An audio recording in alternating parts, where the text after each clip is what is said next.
Welcome to Jeoff-Re'z DIY, my invaluable viewers and subscribers. It's because of you why I am encouraged to do this another video. Thank you so much. Today guys is day 13 and we will be transferring these seedlings into some 16-ounce cups.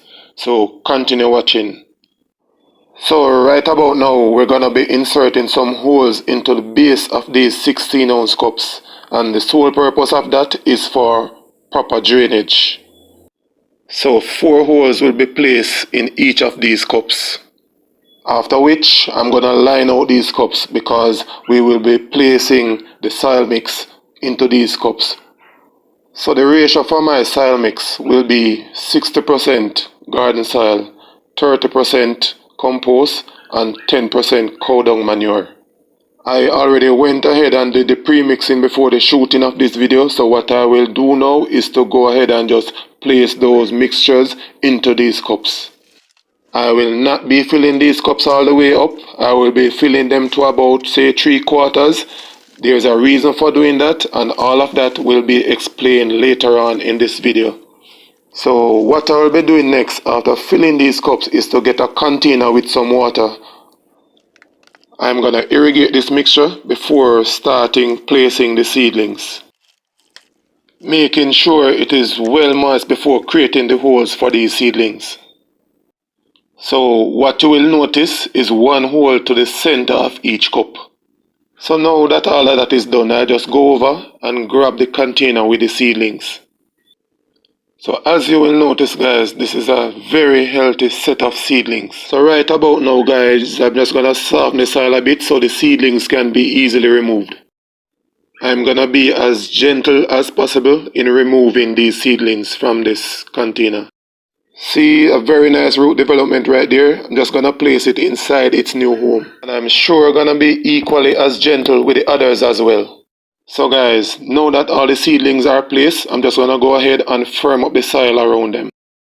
So here we have now guys 9 seedlings. Only 9 out of the amount of seeds has actually germinated.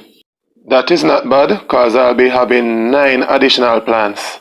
So the main reason why I leave the space inside the cup guys is that this plant is expected to get taller. It is expected to develop. So as it grows, I'll be able to put more soil around it to give it a firmer base. So by the time this plant is ready to be up-potted or placed into the garden, this plant will be very sturdy. So it's the same procedure applying to all the other seedlings that you are looking at right here. All of these seedlings that you are seeing here has already produced their first set of true leaves. Now that these seedlings are in a new environment, in their own container, in their own space, we are expecting the transformation to be massive as they absorb their nutrients independently.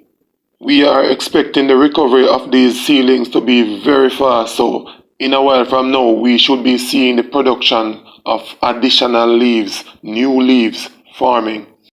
So now that the transfer of these seedlings is complete, what we will want to do next is to move these seedlings into an area where there is filtered sunlight. So what we don't want right now is to expose them to too much heat, as this will cause wilting, burning, or even the plants dying. But as they adjust to the new environment, getting stronger, developing and putting out more leaves, what we will want to do next is to move them into an area where they will have access to at least 8 hours of sunlight per day. Check out these videos appearing on your screen right now and make sure to subscribe so you won't miss out on any of my upcoming videos. Thank you so much for watching.